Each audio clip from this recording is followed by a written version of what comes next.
गांव के चाउमीन। गांव में चाउमीन का चलन अभी अच्छे से नहीं आया था, लेकिन सुरेश शहर से चाउमीन बनाना सीख कर गाँव में ठेला लगाता है। अरे ये केचुआ है क्या भैया? कैसे खाया जाता है? अरे नहीं नहीं, ये चाउमीन है। चाउमीन शहर में खाया जाता है। कितने की दे रहे हो सुरेश? 10 रुपए की प्लेट भरकर। तभी वहां शहर से पढ़ा एक लड़का आता है। जरा एक प्लेट चाउमीन तो देना। सुरेश उसे चाउमीन देता है। उसे चाउमीन खाता देख गांव वाले भी उससे चाउमीन ले लेते हैं और खाने लगते हैं। अरे वाह सुरेश भैया, कमाल की बनाए हो। 2 प्लेट मेरे बच्चों के लिए भी पैक कर दो। बस फिर क्या था, सुरेश का ठेला लगता है और चाउमीन खरीदने वालों की लाइन लग जाती है। तभी वहां से गांव का साहूकार होकर गुजरता है।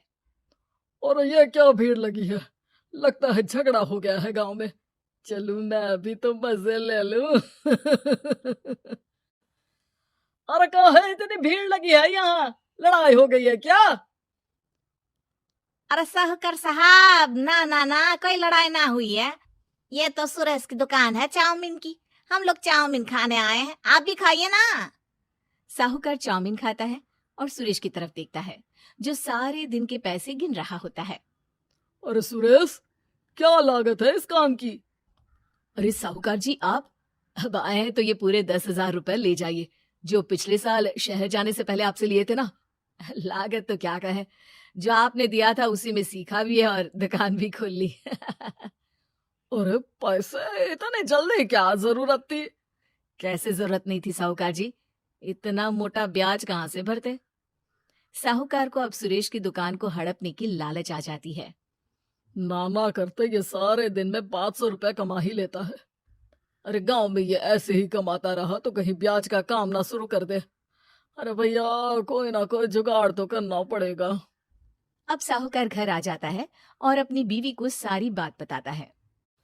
हाँ जी, ये तो मैंने भी सुना है कि सुरेश के हाथ की चाउमीन नहीं खाई तो कुछ नहीं खाया।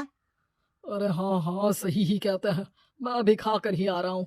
अरे भाग्यवान है, कितना अच्छा हो ना अगर वो पैसा हम लोगों को मिल जाए। क्यों? है? हाँ, वो तो है, लेकिन कैसे? हम लोगों को तो चाउमीन बनाना आता ही नहीं है। साहूकार और उसकी बीवी अब रोज चुपके से सुरेश के घर जाते हैं और खिड़की से उसे चाउमीन बनाते देखते। अब क्या था, दोनों को चाउमीन बनाना आ जाता है। फिर एक रोज, और सुरेंद्र, तुझे साहूकारनी ने बुलाया था। बोल रही थी कि बेटे के जन्मदिन में 10 किलो चाउमीन का ऑर्डर देना है। बना दोगे ना? अरे हाँ हाँ साहूकार जी, मैं जरूर बना दूंगा। कब देना है घर में 10 किलो चाउमीन? अरे वो तो तू घर आकर बता कर लेना, मैं नहीं बता पाऊंगा। ठीक है, शाम को काम निपटा कर आ जाता हूँ। सुरेश साहूकार के घर जाता है, लेकिन वहां मियाँ बीवी मिलकर उसे बंधक बना लेते हैं। अरे मुझे क्यों बांध रखा है? मुझे छोड़ दो। आज से तेरा ठेला मैं लगाऊंगा और बहुत सारे पैसे कमाऊंगा। साहूकार एक आदमी को सुरेश की निगरानी में लगा देता है और वहां से चला जाता है। अगले दिन, अरे साहूकार जी, आप कब से चाउमीन बेचने लगे? और अपना ये सुरेश कहाँ गया? और वो तो शहर गया है, उसका कोई काम निकल आया था। बोल रहा था कि जब तक वो ना आए तब तक मैं ही उसके ठेले का काम कर दूं। पैसे भी तो बहुत उधार ले रखे थे उसने। लगता है कर्जा भरने के डर से भाग गया है। अरे पर वो तो बोल रहा था कि उसने सारा कर्जा उतार दिया है, और वो क्यों भागेगा? इतना तो कमा रहा था। अरे मुझे क्या पता। अरे चाउमीन खाना है तो बोलो, नहीं तो भागो यहाँ से। अरे हाँ हाँ, दे दो दे दो। अब तो चाउमीन खाना पूरे गांव के लोगों के लिए आदत ही बन गया है। ना खाओ तो नींद ना आए। हाँ हाँ, तो लो और निकालो 50 रुपए। 50 रुपए क्यों? सुरेंद्र तो 10 रुपए में देता था। अरे वो पागल था, मैं थोड़ी ना हूँ। गांव वाले, जिनको चाउमीन की लत लग गई थी, वो करते भी क्या, दे दो और ये लो 50 रुपए। लेकिन फिर साहूकार उन लोगों को प्लेट में थोड़ी सी चाउमीन रख देता है।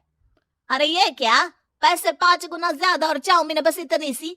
अरे साहूकार साहब, भगवान से तो डरो। बस फिर क्या था, साहूकार की मन मर्जी चलने लग जाती है और गांव वाले करते भी क्या।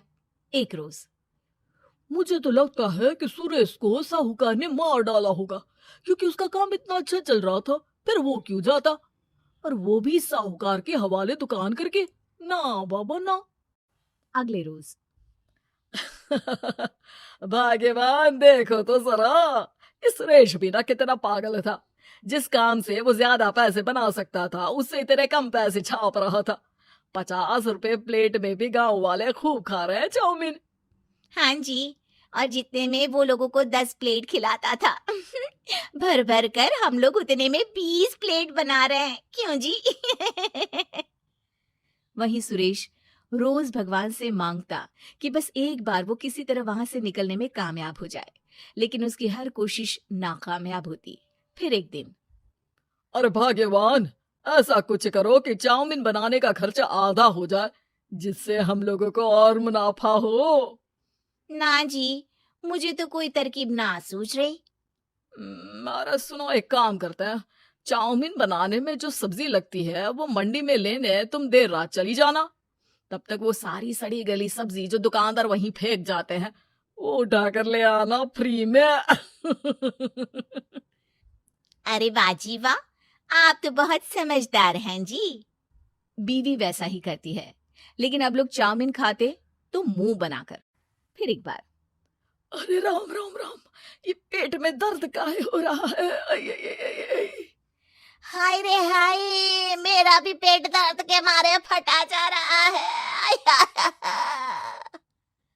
सभी को शक हो जाता है कि उन लोगों को चाउमीन खाने से ही ये बीमारी हो गई है।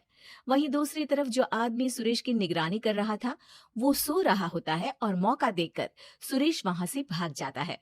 सुरेश गांव वालों के पास जाकर उन्हें सब कुछ बता देता है। बस अब क्या था, साहूकार के घर पुलिस पहुंच जाती है। चलो, तुमने गांव के लोगों को खराब सब्जी वाली चाउमीन खिलाकर बीमार किया और सुरेश को बंधक बनाया। तुम्हें इसीलिए हम गिरफ्तार कर रहे हैं। साहूकार को पुलिस ले जाती है और फिर अगले दिन से सुरेश का ठेला गांव के बाजार में लग जाता है, जहां अब पहले से ज्यादा भीड़ होती है।